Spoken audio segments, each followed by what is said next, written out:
transmitir ya también a través de nuestro Facebook Live en imágenes y saludamos al letrado que hoy nos acompaña, que es Miguel Font Carvajal. Muy buenos días, Miguel, ¿cómo estás? Hola, buenos días. Muy bien, Bueno, con gracias. ganas de que nos cuentes, hoy vamos a hablar de la responsabilidad de los administradores de sociedades anónimas y limitadas. Cuéntanos. Sí, bueno, creo que es un tema importante porque, bueno, a veces la gente está al frente de una empresa y no es consciente de las responsabilidades o de los riesgos que eso puede conllevar a nivel personal. Entonces, vamos a intentar aclarar un poco en qué supuestos un administrador puede ser responsable, de qué, por qué motivos, para que se pueda. Muy bien, pues en primer lugar, un administrador de una sociedad limitada puede ser responsable de las deudas de la empresa.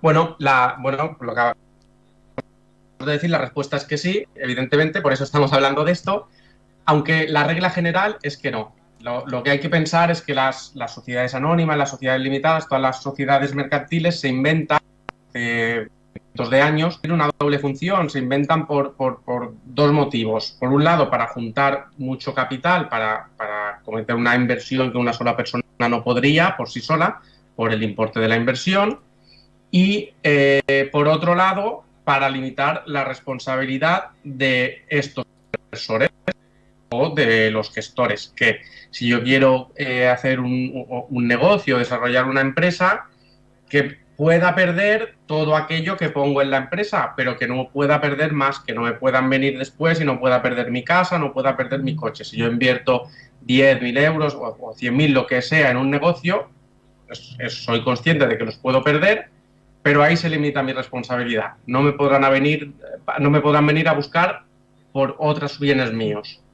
Entonces, partiendo de esta base, hay que saber que hay supuestos en los que sí el administrador puede ser responsable, pero son supuestos concretos, porque la regla general o la teoría general es que la sociedad responde de sus propias deudas con su propio patrimonio y no responden ni los socios ni los amigos. ¿Y qué tipos de responsabilidad hay?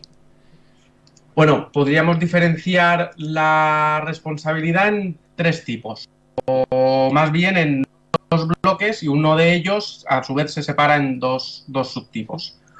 Uno es la responsabilidad por negligencia del administrador, lo que se puede conocer por la mala gestión, un administrador que gestiona mal o de forma negligente la empresa y causa un daño o a un tercero o a la empresa. Y esta responsabilidad decimos que se divide en dos porque depende de si el daño lo causas a un tercero o lo causas a la propia empresa porque le has dejado sin un bien o lo que sea. O hay el segundo supuesto, que es un poco más complicado, pero a la vez más sencillo, ahora luego lo explicaremos, que es la responsabilidad por deudas. Hay determinados casos, si se cumplen unos parámetros, que el administrador responde de las deudas de la empresa de forma objetiva y siempre. Por eso decimos que es más fácil, pero más complicado. Es más complicado porque son conceptos contables, son conceptos técnicos que hay que conocer, y es muy fácil incurrir en esta responsabilidad sin darse cuenta si no lo conocemos, pero a su vez es más fácil porque es un dato numérico. Si lo vemos y ese dato se da, soy responsable y fuera, o sea que es muy fácil de identificar. Muy bien. Estos son los tres tipos ¿Y que cuáles son hay. los más comunes? Bueno, en los más comunes, en el caso de responsabilidad por negligencia, el caso más común, por ejemplo, es en las empresas pequeñas, empresas familiares, confundir la economía de la empresa con la economía de la familia. Hay a lo mejor una familia que vive de un bar, de una empresa de reformas o de un negocio pequeño, funciona con una sociedad, alguien de la familia o todos son administradores, pero como viven todos de ella, confunden las cuentas bancarias de la sociedad con las cuentas bancarias familiares y las utilizan para gastos propios o para, bien sean alimentos, bien sean para comprarse un coche o para pagar cuotas de su propia hipoteca. Y si en algún momento un acreedor se encuentra que no tiene dinero para cobrar su deuda, evidentemente los administradores son responsables porque este acreedor no tendrá dinero para cobrar su deuda porque los administradores han sacado el dinero de la empresa para usarlo para uso propio. Un dinero que era de la empresa, porque hemos empezado diciendo que los administradores no responden porque la empresa responde con su propio patrimonio. ¿Qué pasa si el administrador saca este patrimonio? Pues que los acreedores no podrán cobrar, tendrá que devolverlo, tendrá que indemnizar. Y aquí diferenciamos, si el tercero, a un acreedor, deberemos indemnizar al acreedor. Si el daño se le causa a la propia empresa, deberemos indemnizar a la propia empresa devolviendo el dinero. En el ejemplo que he puesto de la empresa familiar, la propia empresa nunca nos va a pedir que devolvamos el dinero porque somos nosotros mismos, es la propia familia, solo va a pasar si un acreedor no cobra. Pero esto está pensado para el caso en los que hay otros socios ajenos a la familia o en el caso que luego la familia se acabe peleando y el administrador ha sacado dinero. Le exigirán que lo devuelva a la empresa aunque no haya deudas sin pagar. Claro, eso te quería preguntar, porque en caso de conflicto familiar también se podría dar esa situación, Claro. ¿no? Empresas de amigos, hay muchos casos en las empresas de familiares o de grupos de amigos que se inician un negocio juntos y a lo largo del negocio terminan peleando y luego cuando van a ver las cuentas pues falta dinero que el administrador ha usado para conceptos personales. Pues evidentemente le van a exigir que lo devuelva y van a poner una demanda para que lo devuelva, sin perjuicio de que a lo mejor pueda ser un delito o no. Eso ya dependerá del caso, si es una administración desleal, si hay robo o no hay robo. Pero, desde luego, si lo ha usado para cosas personales, lo tiene que devolver. Claro. Y el otro supuesto más común, que es el otro caso que hemos dicho de responsabilidad objetiva, es el más común porque es el más difícil de identificar si no se tienen conocimientos y los administradores muchas veces incurren en esta responsabilidad sin darse cuenta. Hay unos datos contables que la ley marca, que es el patrimonio de la sociedad. El patrimonio de la sociedad es lo que la sociedad tiene. Si tiene un coche de 10.000 y no debe nada, pues tiene 10.000 euros. Si tiene un coche de 10.000 y debe 5.000, pues tiene un valor de 5.000 euros. Pues este patrimonio, este dato contable, nunca puede reducirse, nunca puede verse reducido por debajo de una cifra, que es lo que se conoce como capital social. Y si esto pasa, el administrador automáticamente pasará a responder de todas las deudas de la empresa que se generen. Esto es muy importante porque tenemos que estar muy atentos a ir comprobando este dato contable, o cuando nos acerquemos a la reducción. Si tenemos un patrimonio muy elevado podemos estar tranquilos, pero si nos vamos acercando habrá que ir comprobándolo porque en un momento no te das cuenta y de repente todas las deudas que vas asumiendo como administrador, las compras compras a proveedores, un alquiler nuevo, una compra, cualquier cosa, el administrador la asume como si fuese una deuda propia. Y si la sociedad no puede pagar, de repente te lo pedirán a ti y tú no te habrás dado cuenta que llevas a lo mejor 1 año o 2 asumiendo deudas a nombre personal. ¿Y cómo se establece ese capital social, Miguel? El capital social es el que se establece cuando constituyes la empresa. Cuando se constituye una empresa, por ejemplo, una SL, la ley exige que hay que poner un mínimo de 3.000 euros. Sí. Y estos 3.000 euros es el capital social. Se juntan 3 socios, ponen 1.000 euros cada uno y crean una empresa de 3.000 euros de capital social. Y este capital social, aunque aumente, es una cifra fija, es una cifra contable. 10 años después seguirá siendo 3.000 euros. Y es un dato que nos aparecerá contablemente. Y lo que varía es el patrimonio. Si yo después, con el capital social de 3.000 euros, pierdo 1.500, tendré un patrimonio de 1.500. Pues cuando lo que marca la ley es que cuando el patrimonio sea inferior a la mitad del capital social, es decir, cuando esté por 1.499 euros, automáticamente el administrador pasa a responder de todas las deudas. Y hemos dicho que este es el supuesto más común por el simple hecho de que el administrador no se da cuenta de que de repente está en esta causa de responsabilidad. No se ha dado cuenta, no va mirando la contabilidad, o por desconocimiento no se sabe. Esto pasa mucho en empresas familiares. Administradores profesionales que administran empresas ajenas sí lo saben porque se dedican a ello profesionalmente. Pero una familia que explota un negocio o un bar y en vez de hacerlo como autónomo lo hace con una empresa, no tiene estos conocimientos. Y si no se lo informan debidamente en su gestoría o en sus asesorías o quien sea que le lleve la contabilidad, pues no lo sabe. Y puede pasar esto, que tiempo después se dé cuenta de que ha estado asumiendo deudas sin saberlo. ¿Y qué es lo que no tiene que hacer nunca un administrador, por tanto? Bueno, lo recomendable para cualquier administrador es siempre tener unos mínimos conocimientos contables y técnicos.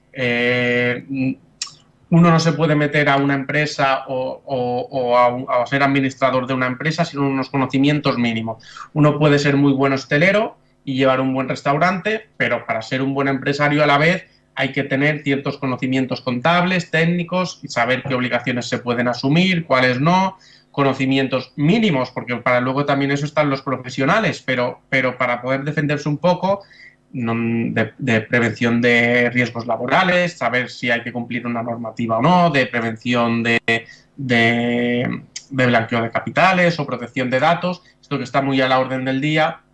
También son supuestos en los que el administrador puede responder si hay un accidente de trabajo en la obra o en el restaurante y no cumplíamos las medidas de seguridad que la ley exige. El responsable podría ser el administrador por no haber cumplido esas medidas, por ahorrarse a lo mejor un dinero. Entonces, lo recomendable, lo que tiene que hacer un administrador siempre es cumplir la ley.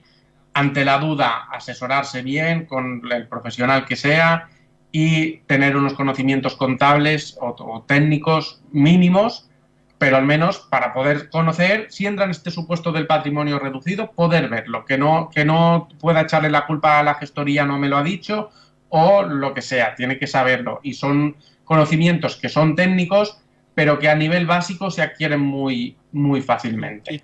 Y sobre todo ya en operaciones complicadas como pueda ser fusiones y estas cosas, desde luego asesorarse bien, porque cuando más complicada es una operación, más difícil es tener esos conocimientos, y en este caso sí que hay que asesorarse con profesionales que se dediquen a ello. Bueno, hemos hablado de la responsabilidad que tiene el empresario y el administrador. ¿Cómo puede evitar incurrir en esa responsabilidad? En el caso de actuación por negligencia o por mala gestión, hay que actuar de forma diligente, hay que saber que el patrimonio o las cuentas o la economía de la empresa es la economía de la empresa, y por mucho que sea una empresa familiar, no es la economía de la familia. Se puede trabajar en la empresa y tener un sueldo, incluso se puede tener un sueldo como administrador, pero nunca hay que confundir las cuentas de la empresa con las propias. No hay que sacar dinero de las cuentas bancarias de la sociedad como si fuese la mía propia. Hay que cumplir todas las medidas de seguridad que marca la ley y demás para evitar incurrir en responsabilidad. Lo que hemos dicho, en caso de duda, asesorarse. Y en caso de responsabilidad por patrimonio reducido, se llama responsabilidad por pérdidas, porque entras en esta responsabilidad a consecuencia de las pérdidas que tiene la empresa. Lo que marca la ley, lo que la ley dice es que el día en que el patrimonio de la sociedad es menos del 50% de este capital social, el día en que el patrimonio de la sociedad entra en 1.499 euros, el administrador tiene que tomar dos medidas. O tiene que intentar aumentar este patrimonio, o bien poniendo dinero propio, o bien un inversor o un socio conseguir que lo ponga, y si no lo consigue, si no se puede, está obligado a disolver esta sociedad. La ley considera que esta sociedad no tiene patrimonio suficiente para actuar en el tráfico, para asumir obligaciones. La ley ya prevé que es un riesgo muy alto de que no pueda pagar a sus acreedores, y por eso le exige al administrador que la disuelva y que dé por terminado ese negocio. Y si el administrador lo hace, o consigue aumentar el patrimonio consiguiendo dinero, o si no lo consigue, la disuelve, no asume ninguna responsabilidad, no asume ninguna obligación, aunque luego por ahí quede un acreedor que no podemos pagar. Pero si el administrador no cumple esta obligación que la ley le da, si el administrador sigue actuando, sigue contratando, sigue comprando género durante años, aunque sea porque no se da cuenta, aunque sea completamente involuntario, responderá de todas estas deudas. ¿Y qué es un administrador de hecho también? Un administrador de hecho es un concepto que ahora se oye mucho. La ley diferencia entre administrador de hecho y administrador de derecho. El administrador de hecho es la persona que en la práctica administra o gestiona la sociedad, pero no aparece en ningún sitio. No aparece en las escrituras, no aparece en el registro. El nombre que aparece frente a terceros es otro, pero detrás hay una persona escondida que maneja las riendas, que es el que dirige la empresa. La cara visible es otra persona con nombre y apellidos, porque el administrador, las escrituras exigen que haya uno. Testaferro, si me permites. Sí, la palabra podría ser el testaferro. Bueno, puede ser por distintos motivos. Uno puede ser el testaferro porque la empresa es mía, pero como tengo deudas no quiero que me la quiten, pongo un testaferro que no tiene deudas y yo estoy detrás gestionando. Puede haber más motivos. Otro motivo puede ser porque directamente ya pretendes a lo mejor cometer algún tipo de fraude o pretendes hacer algo que sabes que no podrás pagar y haces lo contrario, pones a un insolvente, en vez de para que no te lo quiten a ti, pones a alguien insolvente para que no le puedan quitar a él nada y la persona que tiene dinero está detrás en la sombra. Y esto es lo que se conoce hoy en día como administrador de hecho. Otro motivo también puede ser ante fracasos empresariales y pérdida de un empresario y pérdida de confianza, que a lo mejor los proveedores ya no, o los clientes no se fían de ti por un fracaso empresarial anterior, pero quieres volver a trabajar en tu sector porque piensas que se te da bien o porque es el único que conoces, y para generar esa confianza frente a terceros, al menos al principio, la gente pone otro administrador que no eres tú. Bueno, hemos hablado de la responsabilidad del administrador, pero los socios pueden ser también responsables.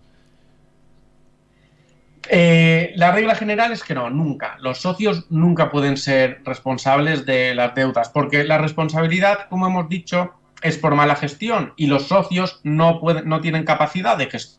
Los socios solo tienen capacidad de determinadas decisiones relevantes, de dar ciertas instrucciones al administrador y de percibir dividendos a final del ejercicio si hay, pero no gestionan, no compran género, no contratan, eso lo hacen los administradores. Y como no lo hacen, no pueden incurrir en responsabilidad por mala gestión. Tampoco ellos tienen la obligación que hemos dicho de disolver la sociedad si incurren pérdidas. Por lo tanto, como ellos no tienen esta obligación, tampoco pueden ser responsables por no hacerlo. Pero sí que hay un par de cosas que tienen que tener en cuenta los socios, porque a veces se olvida y se dan cuenta un tiempo después también cuando pasa algo. Los socios, cuando constituyen una sociedad, se comprometen a aportar un capital. Por ejemplo, pueden hacer una sociedad anónima con 100.000 euros. Se pueden hacer una SL con 3.000, pues para una anónima el mínimo son 60.000. Pueden hacen una con 100, eso es un mínimo, puede haber más. Sin embargo, de 100.000 euros solo aportan 25 y los otros 75 ya los aportaré el año que viene o ya los aportaré de aquí 6 meses, o bien porque tengo que pedir un préstamo o porque los iré aportando 10.000 al mes porque ahora no son necesarios. Pues bien, el socio responderá con esos 75.000 si no los pone. Pero no es una responsabilidad por mala gestión o responsabilidad por culpa como es la del administrador, sino es una obligación que has asumido de poner 75 y no lo has hecho. Entonces te lo pueden exigir. Otra responsabilidad que puede tener un socio es, en vez de aportar 100.000 euros, aporto un bien, aporto una finca, aporto una casa y la valoro en 300.000 euros. Y entonces ya tengo acciones por valor de 300.000 euros.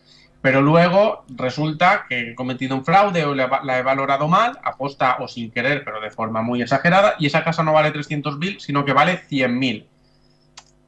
Yo puedo responder personalmente por esos 200.000 de diferencia que he dicho que aportaba, pero no lo he hecho. Viene a ser lo mismo que en el caso anterior, solo que en el caso anterior está reconocido expresamente. Yo debo 100, pero solo pongo 25, te debo lo otro. Y en este caso has intentado ocultarlo, has dicho te doy 300, pero no has dado 300, has dado 100 con un bien que has valorado mal. Claro. Pues en este caso también te pueden pedir la diferencia.